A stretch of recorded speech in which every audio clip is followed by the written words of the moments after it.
Hello, my name is Amelia. Have you ever played a joke on someone? Yes, I have, and believe me, everything did not go as planned. In fact, it nearly destroyed my life. I was irritated because my partner had planned a skiing trip for my birthday weekend. Isn't it awful? So I decided to get back at him. He wasn't contacting me much, so I thought it'd be fun to play a prank on him to grab his attention. We always send Snapchat photographs to one another, and I decided to employ the gender switching filter. I couldn't stop giggling when I saw myself as a boy. It appears to be really realistic. I dressed up in my boyfriend's hoodie and baseball cap, and I looked the part. I texted the photo with the caption, "Your girlfriend said I could wear your hoodie, bro. Don't worry, on her birthday, I'll keep her warm."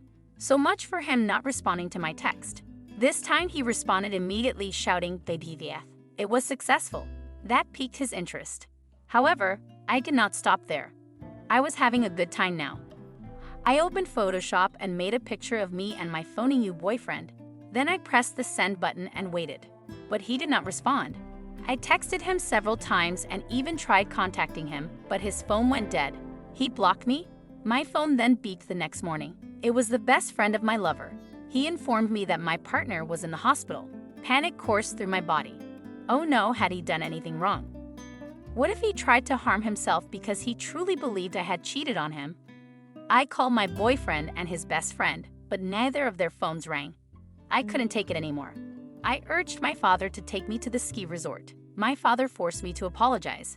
But as we were driving there, I began receiving messages from people asking whether I was okay. I couldn't figure it out. My one friend then advised me to join Instagram. Oh my goodness, my guy was unfaithful to me. He'd made this entire post about being in the hospital after a skiing accident and a lovely angel named Grace coming to his rescue. I thought I was going to puke. I requested that my father turn around and drive back home. I'd only been joking, but he'd obviously taken it seriously because he'd already gone out and found a new girlfriend. Then things became even worse. He was sharing selfies of himself and Grace in the hospital. I was quite depressed. What had I gotten myself into? But I couldn't sit there and watch him be so joyful. So I kept up the act. Every day, I shared pictures of myself and my phony boyfriend. I even claimed that we were going on all of these excursions together. My Photoshop skills improved dramatically. However, I was unable to compete with my ex and Grace. Then, one day, I may have gone too far. I staged an engagement photo shoot. I couldn't stomach looking at all these images of my ex and his new girlfriend. So I figured if he saw me getting engaged, he'd run back. I staged it beautifully and kept it private so that only he could see it. I didn't want anyone to think I was crazy or anything. He didn't upload any more images of him and Grace after that.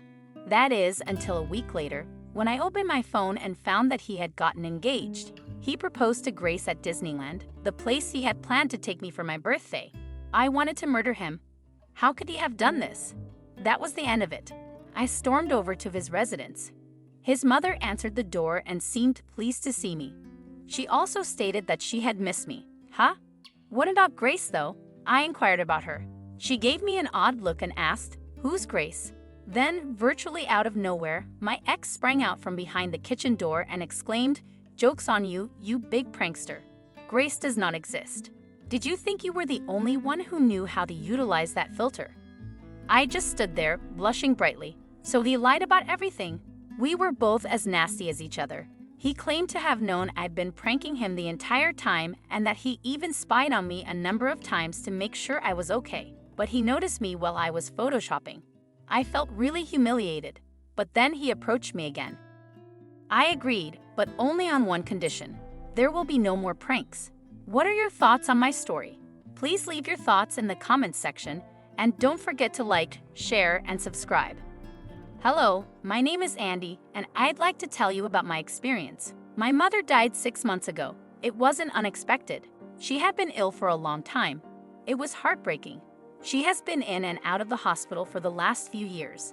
I wanted to simply take away all of her suffering, but I knew I couldn't. Nobody could. Cancer afflicted her. I've never cried so hard in my life as I did when Mom died. I didn't want her to die, but I was relieved she wasn't in pain anymore. Worse, on the day she died, my mother told me that she would not abandon me. She assured me that she would always be there for me, no matter what, and if I felt alone or as if things were difficult. I only had to search for the indications. For a long time, I wished it were true. I'm not a Moran. I don't believe in angels, spirits, or anything else of the sort. I didn't believe she'd be able to stay with me after we buried her, except in my mind, but I'll never forget what she said to me. It all started with small things you would never notice. I was really disappointed when I misplaced my biology homework before school one morning.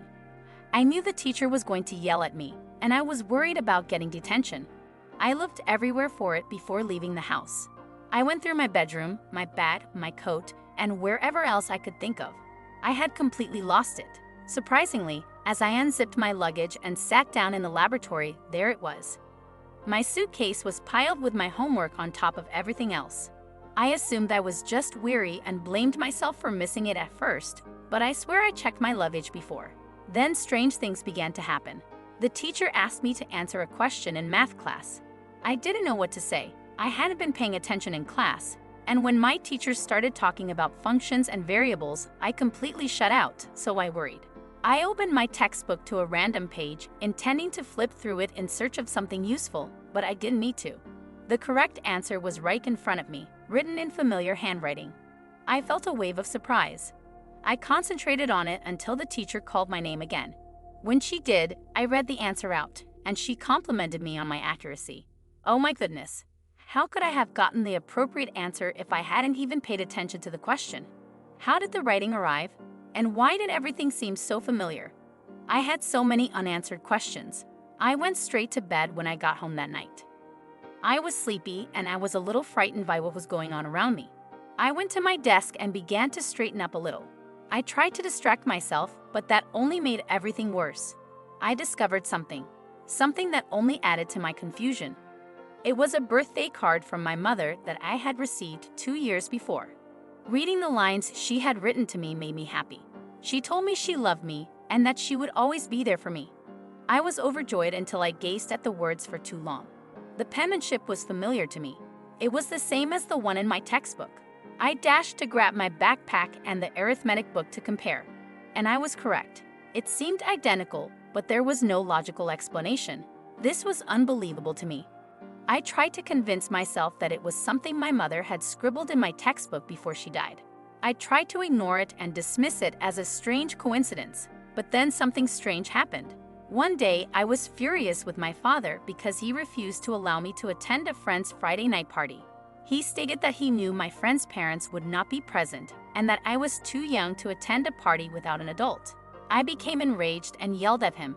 I labeled him a bad father, and that's when it happened. The chair next to me, the one where Mom normally sat, had broken.